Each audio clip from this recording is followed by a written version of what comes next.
Hello and welcome to episode 5 of Flat Out. It's Epsom Derby week, which we've all been looking forward to, one of my personal favourite racing weeks of the year. And just to announce again that we have teamed up with Opulence Thoroughbreds, an exciting syndicate, dynamic syndicate, where you can purchase shares in a number of different horses. Most recently, they've been at the Breeze Up sales and bought 10, all of which they have shares available for. They have a couple of nice horses led by Lear Special heading to Royal Ascot soon. So if you want to get involved with Opulence Thoroughbreds, the website is just popping up on your screen now. Please do go and have a look. There's lots of exciting ownership opportunities for you there. Really get involved in our sport and support it and give back to it if you possibly can.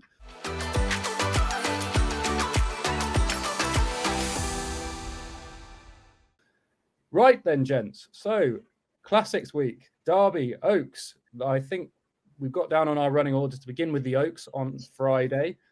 If you want to give us a little, maybe a weather update, Tom, what sort of ground are we looking at this week? Probably quite spicy, quite dry leading up to the Oaks on Friday, I would suggest. I think that's absolutely right, Joey. Yeah, I completely echo your sentiments about it being one of the best weeks of the year. It's truly always memorable, isn't it, really? And this year is likely to be no different. And both classics look proper, spicy, hot contests. As far as the ground is concerned, it's currently good. I don't envisage there being any rain. I don't think there's a huge amount of rain forecast at all. So we're looking at a pretty dry weekend, I'd imagine. And hopefully it'll be perfect racing ground come Friday. And we can enjoy the racing for what it is. And the Oaks that we're going to start by looking at is an absolute belter this year, I think, as is the Derby. But there is a very hot favourite for Aidan O'Brien. Personally, I think she could be a little bit vulnerable, though. Interesting stuff. Yeah, they're very different, aren't they? I think the Oaks, obviously, which we'll start with, as we said, has 3 horses at the top of the betting in the form of Save the Last Dance, Soul Sister, and what's the filly? The Roaring Lion fillies. Running Line, of course, the 3 at the top of the betting. Very warm orders. Many people can't see outside of those 3. Many getting into it. Jack, where would you be looking for the winner of this year's Oaks? Yeah, I wouldn't look too much further from the front 3 in terms of who's going to win this, Joey. It looks a good renewal, but those 3 are clear on form, and I really do think it's hard to see past them. There is a question mark about all 3. The ground maybe for Save the Last Dance. Certainly the trip for Running Lion and Soul Sister. I'll hold my hands up. I got it completely wrong, and I didn't think she had that in her Musadora. Possibly she has the least to prove now. Maybe the Musadora. Was it a vintage renewal? It probably was, to be fair. And probably her claims that she has the leading chance, really, out of the 3, I'd say. I would echo those sentiments myself. Obviously, being a fully paid up member of the Soul Sister fan club, but I have to admit I don't have a particularly strong opinion on it. I think the prices are not far off right. I would have the concern about Running Line staying. You can see her running a very similar race to Nashua last year, just looking like she's going to challenge with about a couple of furlongs to run, and it just not quite happening. But outside of those, what do we think of Car? I can never say this filly's name. Jack Shannon's filly that was 4th in the 1,000 guineas, Tom. Would you have a go? Well, you're our resident pronunciation king, so if you can give us a go on that, that'd be great. Well, I do believe it's Carnarvon. Yeah. I do believe it's Carnarvon, yeah. So we'll go with that, although I could be made to look pretty silly. I'd give her a squeak each way. I think it's going to be interesting to see how she gets on, stepped up so markedly in trip, because I suppose that would be the big question mark about her. And I thought she ran a really, really good race in the Guineas. Stayed on, like this kind of trip is going to suit. I don't see it being an issue on pedigree, really. Cityscape was a sire, got obviously 10 furlongs, a little bit further as well. So I think there's every chance that she'll get the trip. Whether or not she'll be quite good enough, I have my doubts. Mm-hmm. She was beaten nearly 11 lengths in the Guineas. Yes, she was staying on. Maybe this extra trip is going to elicit something a little bit better. But on the form that she's shown so far, I wouldn't be as keen on Carnarvon. But I am keener on a different filly, actually, at a bigger price. And that would be a Heartache Tonight. I wouldn't put her up as a selection, but I think she's very interesting each way. And I think she's definitely one to keep an eye on. I love the fact David Menuisier has thrown her into this race. And despite the fact that her brilliant relation, wonderful tonight, was so effective on soft and heavy ground. She has got fast ground winners in her pedigree as well. And I don't see her just being a one-trick wonder on the softer, heavy ground, which is what she's been kept to so far. And it was only her third start last time when she was beaten fourth in the Prix Saint-Valery, the Group 1 for fillies. And yeah, she was put in her place fairly readily that day, but I do think she's going to improve, stepped up another couple of furlongs in trip, and I'm hoping this faster ground can suit her as well. She's only had the 3 starts so far. She looked very exciting on debut last year, and there's no secret that David Manoussier has made about how highly he regards this filly. So I think Heartache tonight could definitely provide some each way value, stepping up in trip with that extra couple of furlongs, hopefully going to suit her. Yes, I think that Jana Rose is a really, really nice filly that beat her last time. I'm a big fan of her coming into this year, and so she's done nothing wrong. So yeah, that's a strong case made. Yeah, I would still with Carnarvon. Well, how do you rate that, Tom? I reckon that was a reasonable gut. Carnarvon. I don't know why I struggle so much with Carnarvon. No, very good. Yeah, very good. I'd have a very small each way interest on her. That would be my only way of playing it. But I really think that this will be kept to the top 6 in the betting. I think that'd be hard to look away from. Jack, have you got anything else to add on the Oaks, or can we move on to the Derby? Yeah, I think it's important just to add about Warm Heart. I thought she ran a really good race to repel Blue Stock in there at Newbury. She's a Galileo filly. I mean, it'd be great for him now, sadly passed, but just the goat, isn't he? And rule him off at your peril. He'll still strike now. Obviously, he's got Save the Last Dance. She's a Galileo filly as well.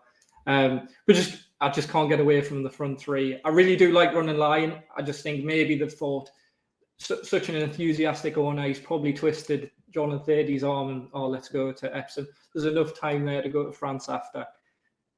I'm not sure she's going to stay, so I'd rule her out. And really, it's between the top 2. And at the prices, certainly, and bearing in mind it's so quick. Well, it's been lovely weather here for the last week here in London.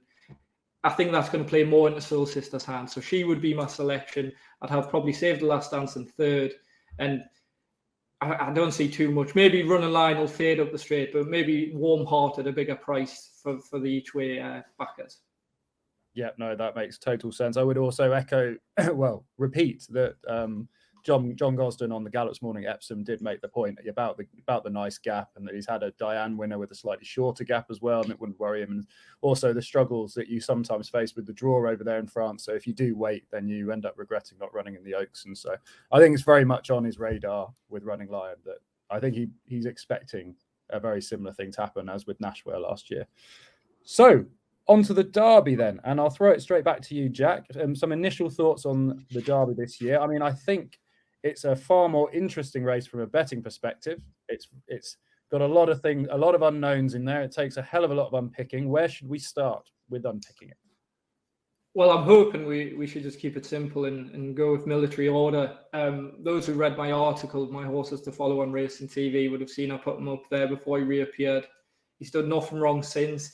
Didn't really do much other than show that he is well-being when he won at Newbury, and certainly handles softer ground, but he got an easy run. That form's not bad. I think the second and third are good horses going forward. Obviously, the third horse there went and won at York. The second was unlucky at Newbury in the London Gold Cup. So that's a minor form boost. But then it was really Lingfield, which I really liked. Fair enough, he got the dream split, but when Waipiro came to challenge him there in the straight at the half furlong, without William Buick really having to get at him, he went and he asserted and he pulled away near enough 2 lengths at the line. I know you probably disagree with this, Joey, but I think he was well on top there. He's going to be even better coming back to turf. There's just nothing you can really knock him here. Fair enough, he probably doesn't have that X factor, that class, but did Adair. Look, he was 40-1 on the day, went off 12-14s. I really don't see what he's done wrong so far. I'm just hoping there isn't something that goes above what we have seen so far, because it looks a really open, competitive renewal so far. Yes, you're always worrying at this point, aren't you? You're just hoping to get a reasonable draw. That's what you want. But as Adair showed that, he was nimble enough, he travelled well enough for the one draw to not be as statistically kind of bad as it turned out on the day, as it has turned out in the past. So in general, on the Waipiro thing, isn't it frustrating that the one real race where we could have a nice butting of heads, a difference of opinion, and it's an ATR race and we can't use it. So that's frustrating. But with that lovely, as Tom would say, stretch duel that we had there was just an interesting point, I thought, with Waipiro, in the fact that he's just quite green. And I don't think he's miles behind Military Order in terms of ability. He had to go round the Tate runner on the bend, and then he came back in. He probably headed Military Order. And then they got into a little bit of a duel, and he hung into him a bit. And I think he got worried out of it. He kind of just backed off him because he got too close. And that was the length that he needed. To be fair to Military Order, he was starting to pull away slightly at the line. So I think at the moment he's ahead of Waipiro. My only point to you has always been that I didn't think that there is a sort of 3-1, 7-2 to 20-1 difference between those two horses on ability. That was my only thought. I don't know, Tom, what do you think? What do you think about, I mean, I know you're a fan of Military Order as well, but give us some general other thoughts on the Derby. Let's hear your perspective. Yeah, one thing I would say actually about Military Order that we haven't said yet so far is the form of Charlie Appleby in the last 3 weeks or so has been really poor, uncharacteristically bad, and I think he's only had 3 or 4 winners in the last 2.5 weeks or so, and he's operating at around about a 9-10% strike rate, which obviously for some trainers is fine, but for him would be a poor strike rate. So I'd bear that in mind. That said, he'll have Military Order absolutely primed and ready. You can be no doubt about that. And for me, he'd be the most likely winner. I do think Waipiro could end up finishing second again, actually. But I think that performance, just to linger on that Lingfield run again, I thought it was a remarkably good effort from the winner, because it didn't look like he handled the track very well at all. He didn't like Lingfield's all-weather, but he still won. And William Buick got off him that day and said he pretty much hated every second of it, but he still did the business. So I think that strikes me as though he's going to be a really tough horse to beat at Epsom. But apart from him, it's a fascinating renewal. It really is, because you've got this horse who Aidan O'Brien and Ballydoyle think is the second coming. He said that he thought he'd be the Triple Crown winner, or at least he could be at the beginning of the campaign. Completely bottomed out in the Guineas for whatever reason, and comes here off the back of that is the market leader, unbelievably, having been beaten 22 lengths in the first Classic of the season. Steps up in trip. We don't know how he'll handle it. He should be fine, but obviously that's another unknown. And he faces much quicker ground than he's faced on his last 3 starts, including when winning the Vertem Futurity at Doncaster. That was heavy ground. So there are a huge amount of question marks about Auguste Rodin. And for that reason, I think he can easily be taken on. Okay, he might be very, very good indeed. But to be quite frank, we are yet to see that so far. His best performance was over a mile at Doncaster thus far. But you can pick holes in the form a little bit. I know Epictetus is a very good horse, and Holloway Boy isn't bad at all. But heavy ground, very different conditions this time. Passenger is very, very interesting for me. Probably would have won the Dante with a clear run, I think.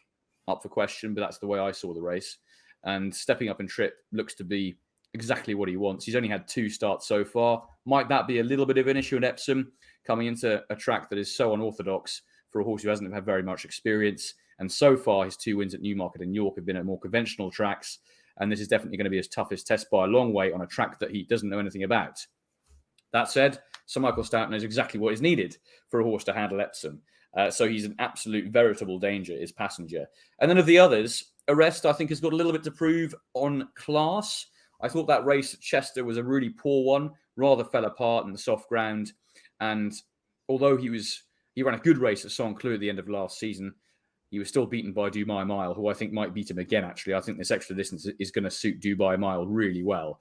I thought it was a lovely prep in the Guineas.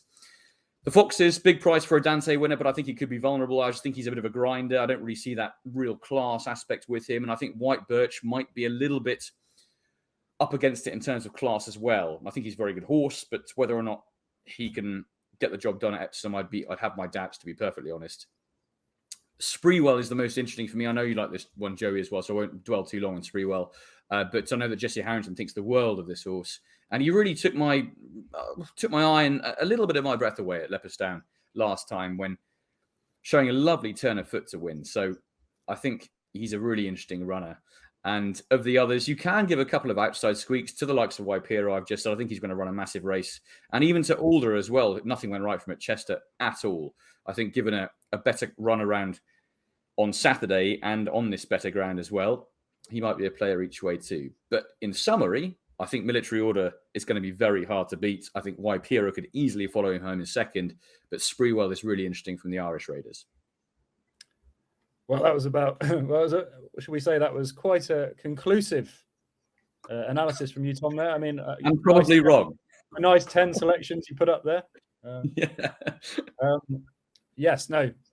Interesting with Auguste Rodin for me is that I personally think if you love the vibes, if you really want to row in with a Derby favourite, an Aidan O'Brien horse in this situation for me, I just back him for the St. Leger now. I'd be tempted to have a very small stake on him to win the St. Leger before this race.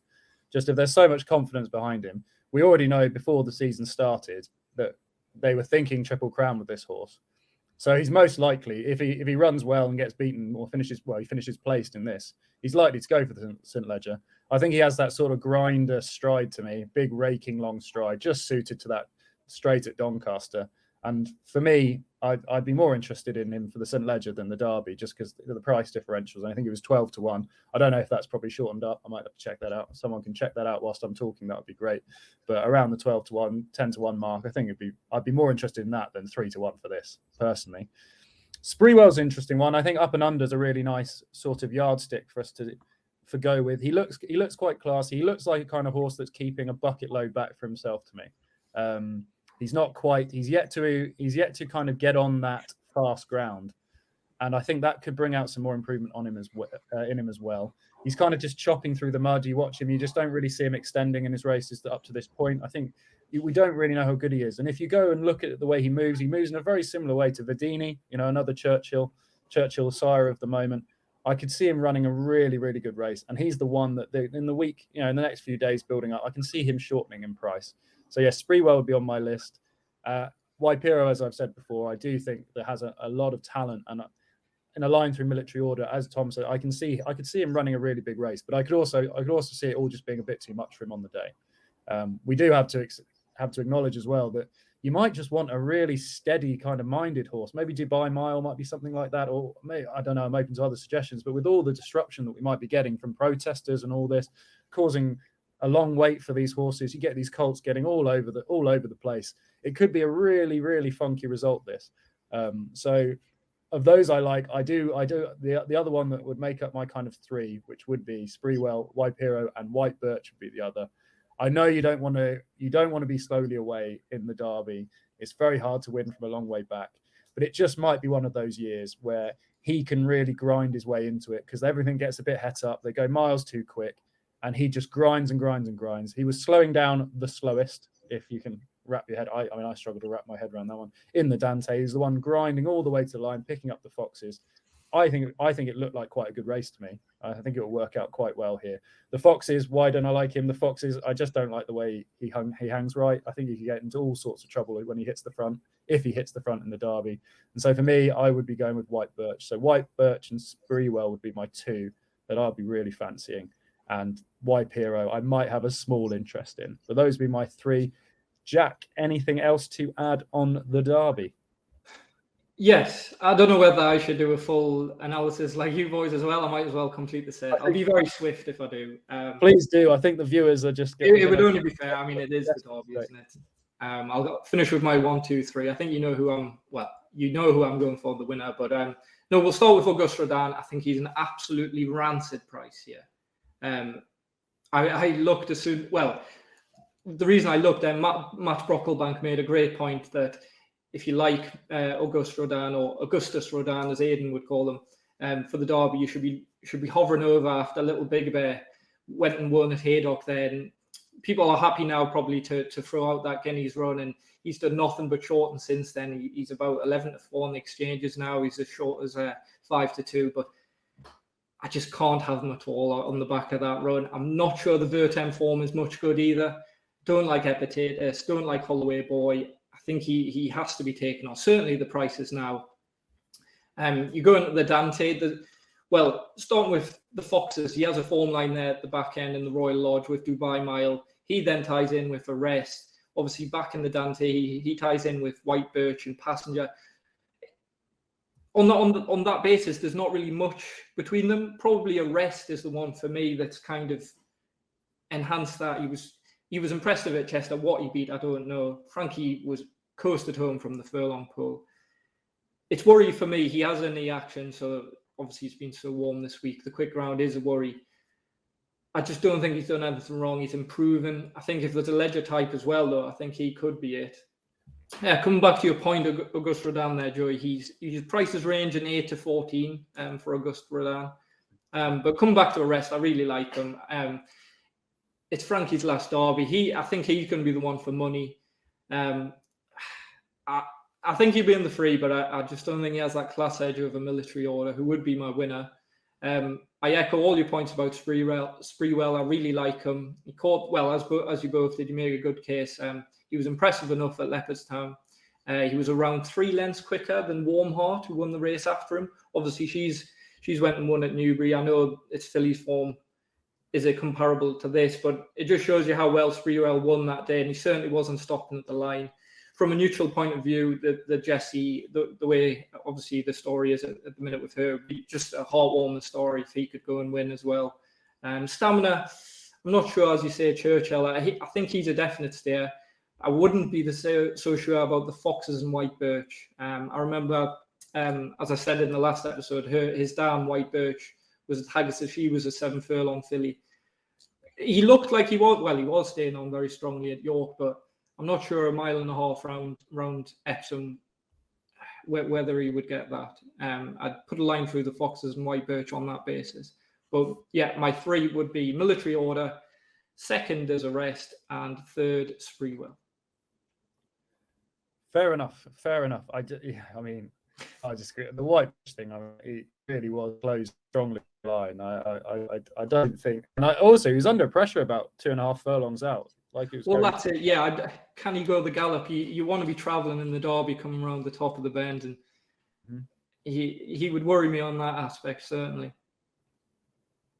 No, fair enough indeed. Right, well, we're going to reverse back. We're going to reverse back a day. We're going to go back to Friday in the Coronation Cup. Tom, would you like to kick us off and try and gallop through the Coronation Cup? Yeah, sure. I won't be as in depth as I was about the Derby. I don't think anyone wants that.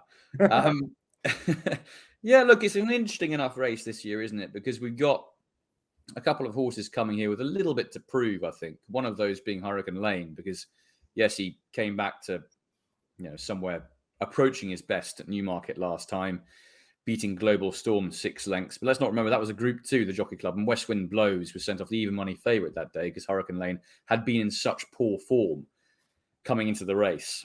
I'd be concerned about the Charlie Appleby form, and I'd be concerned about Hurricane Lane backing that up because he's been pretty erratic over the last few seasons. Emily Upjohn's the one I'm with here. A filly gets the weight from the boys, and Frankie, his last Coronation Cup, she was pretty impressive, I thought, at the back end of last season, that Fillies and Mares Stakes on Champions Day. And the one thing in her favour for me is that conditions hold no fears at all. She'll be absolutely fine on the track.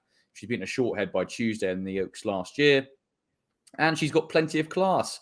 And I don't think it's the deepest race in the world, to be perfectly honest. I think Point Lonsdale is very beatable. He only just got up in the race at Chester, the Huxley Stakes, beating Mujtaba and Neck. Mujtaba is an improving horse, no doubt about that, but it's not Group 1 form. And of the rest, I think they're all very beatable, to be perfectly honest, further down the list. So I don't think it's a vintage renewal. The only horse I haven't mentioned, of course, is the favourite Westover. He's only had the one start so far this season. That came in Maidan. He ran it very well to finish a well-beaten second behind the incredibly exciting Equinox. I think that form's fairly hard to weigh up, to be perfectly honest, coming back to England.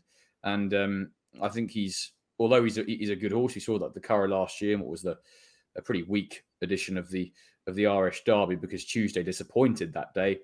I'd be worried that he wouldn't be quite good enough potentially against a horse of Emily Upjohn, who I think has got a real engine when she's at her best. She proved that at Ascot last season, and she gets that all-important weight allowance as well. So she'd be the one for me proven on the track. Yeah, no, that's a fair case. I'm a fan of Emily Upjohn myself. I think it's a very hard race to weigh up with the top 3, to be honest. There's a lot of unknowns, not much between them in price. Jack, do you have a strong view on this? Not an overly strong view, no. I wouldn't be in agreement with Tom. I'd probably prefer Westover.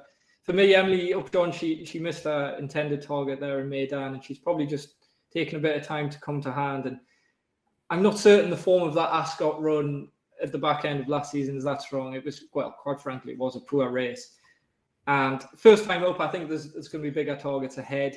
Westover's obviously had that run in Meydan, and for me, that just puts him ahead for me at the moment.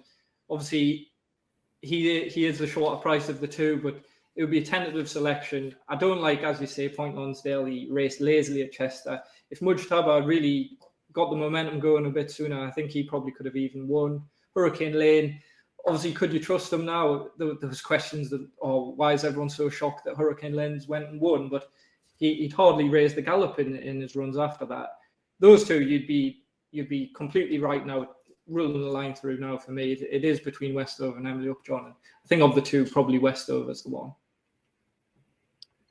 Very fair case. Very fair case. I don't have a particularly strong opinion. I think it's just it's a kind of very hard race to weigh up, and it just doesn't look appealing to me from a betting perspective. The last race that's kind of written on our running order that we are absolutely going to cover is the Dash. Tom, Mr. Bull, find me the winner of the Epsom Dash. But just before I do, I have a favourite horse. One of my favourite ever horses is Duke of Firenze. And I was going through the previous winners of this. And if you went back when he, like a million years ago, when he was owned by Cheveley Park, go back and watch him winning that race, I think around 2013 time. He's about a furlong behind with about 2 to run. Like he's like detached at the back. I cannot believe he got up and won that day. One of my absolute favourite horses. He ran about 1 million times in his life, kept going till he's about 11. What an absolute hero. They should call it the Duke of Firenze Dash, in my opinion. But there we go. Or there was another one as well. What horse won it 3 times recently? He another old friend, wasn't he? Another Caspian Prince, was it? Yeah, he always ran well in it, didn't he? Stoner Falker was another one. I think he broke the track record of Stoner Falker. I love Duke of Firenze as well. You're absolutely right, though, Joey. That performance when he won was absolutely extraordinary to watch. One of the all-time amazing sprinting efforts, wasn't it? Hoyles was calling him the winner from like a furlong out. He never mentioned another horse, despite the fact he had a furlong to make up. He just, as he was coming like on, absolutely like he was being powered by a rocket through the field. It was unbelievable. Loved him. Yeah, but it was a great watch. Absolutely. Tell me who's going to win it this year. Look, I have to say, Joey, I always think this is one of the hardest sprints to work out in the whole calendar. I think it's really tricky. A lot depends on the draw, which we don't have at the time of recording, which is a shame. But that aside, I'm interested in a couple of horses at slightly big prices, each way prices. One of those would be a horse who's not run at Epsom before, which can be a negative, but also might not necessarily matter too much. And that's Lookout Louis. And I know that I tipped this horse at Chester last time, but in the end, the rain that came and the soft ground just didn't suit him at all. This is a horse trained by Julie Camacho, who has proven herself to be a master trainer of sprinters over the last couple of seasons, most notably doing a great job with Judicial.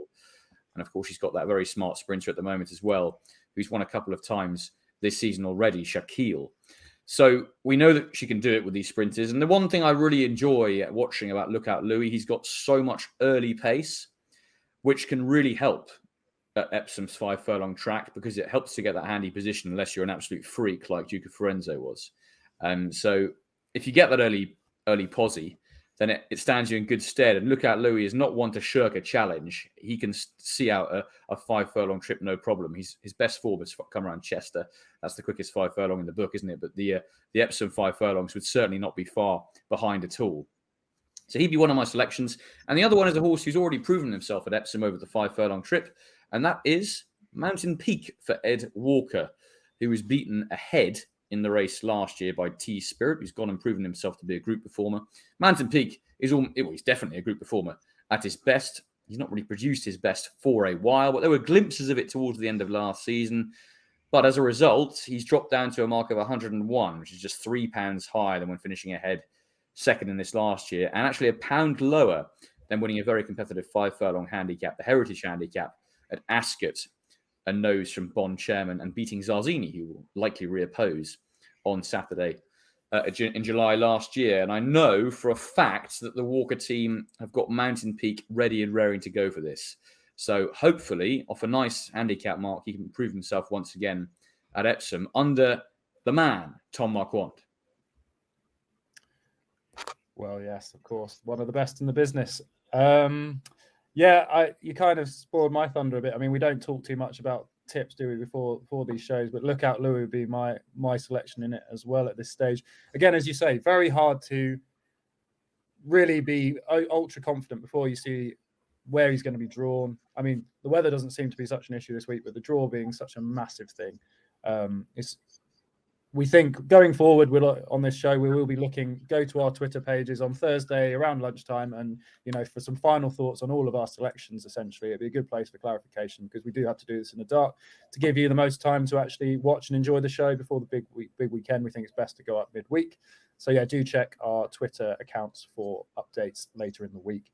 Lookout Louis, yes. I mean, so impressed with beating Corker. I mean, he beat Corker on a day when Corker actually broke well, didn't he, as well?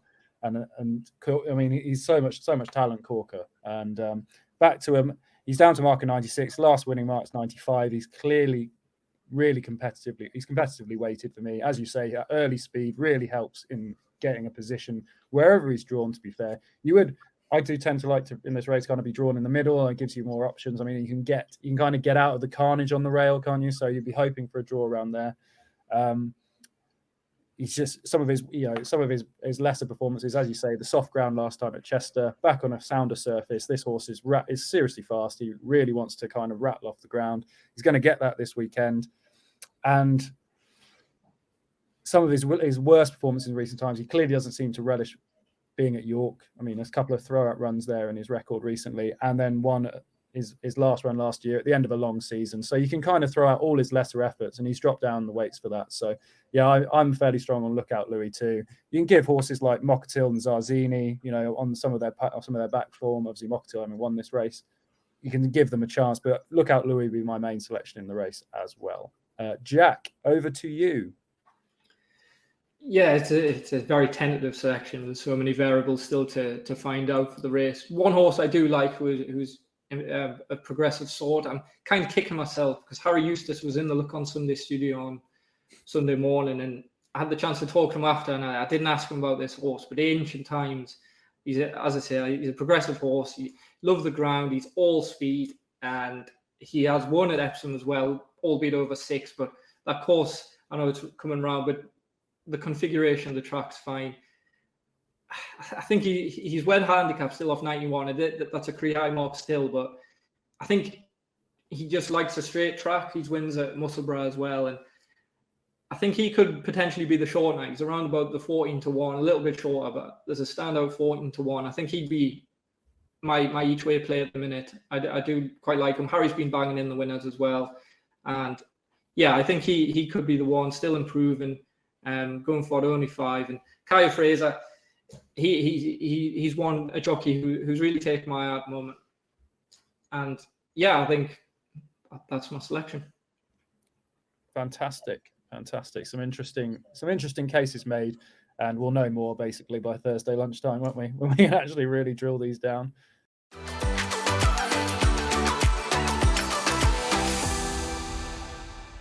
Tom, any other business for us? Yeah, just the one for me, actually. Going to Saturday and the first race on the card, which is the Diamond Stakes, a Group 3. Now, this is not a good renewal this year, has to be said.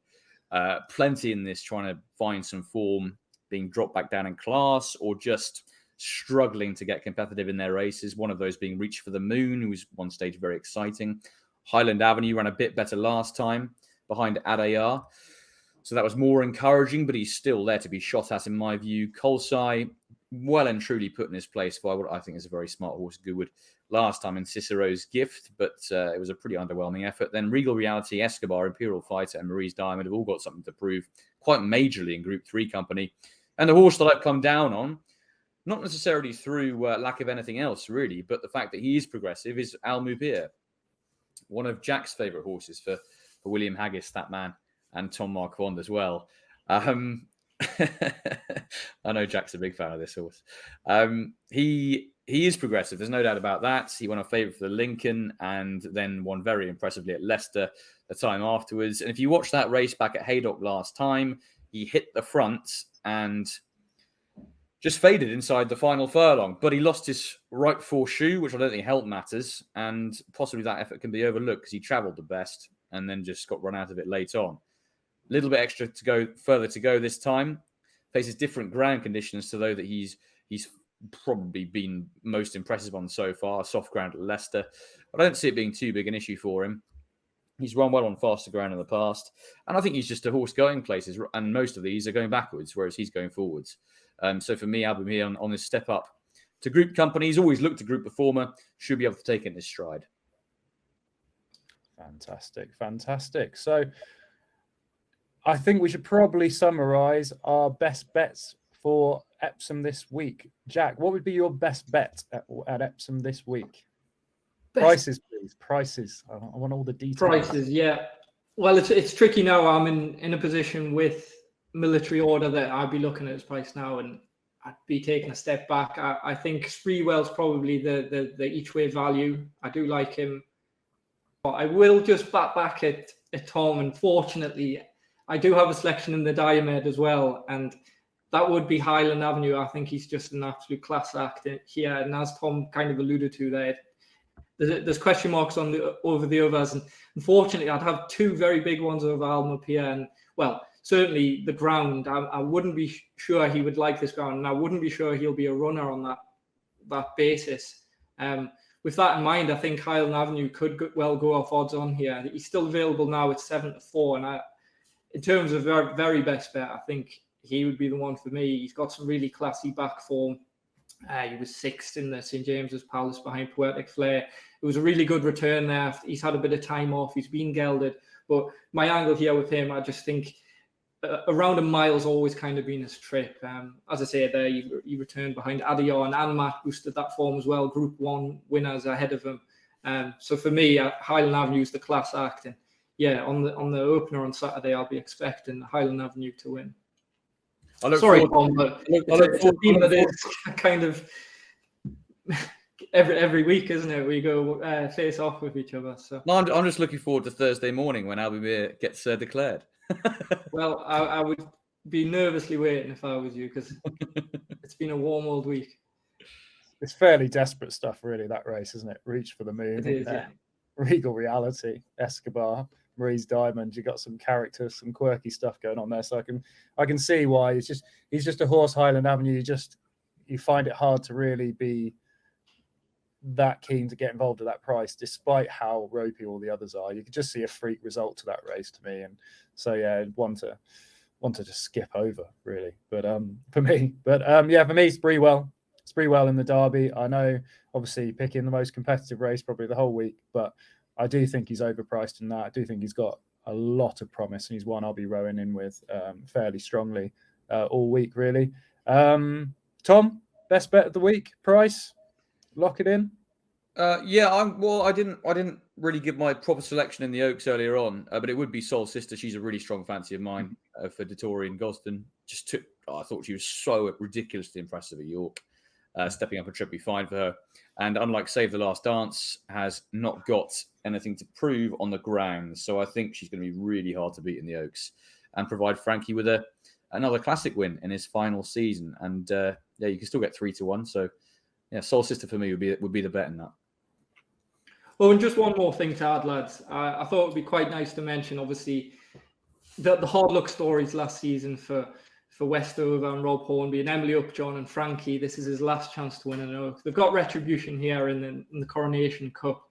Only one of them can win, obviously, well, unless it's a dead heat. But I just thought that was a nice angle. Obviously, they both get a chance. Rob obviously gets on Westover again now. So there's an opportunity for both of them there to right some wrongs. And also, they're harking back to the 2017 Oaks. I don't know if you remember who won that, lads. Enable. Anyway, the second that day was Rhododendron, who obviously is the dam of Auguste Rodin. Also, the horse that bolted to the start and unseated and obviously didn't run, but that she is now the dam of Save the Last Dance. So obviously it's a famous race. We're yet to see Enable's first full. Obviously she trained on and went up till 5 or 6. Anyway, could it be that Auguste Rodin Save the Last Dance just proves that this would be a nice little doff of the cap to the 2017 Oaks, and hopefully this year's renewal can produce some more winning dams in years to come.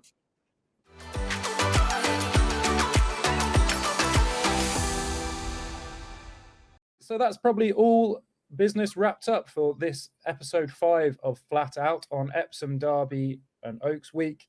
Everyone, just a final reminder to bet responsibly, do it within your means, enjoy it. It's about having fun above all else, of course, on this week and all others. But I hope you enjoy. Have a wonderful Oaks and Derby, and best of luck to you all.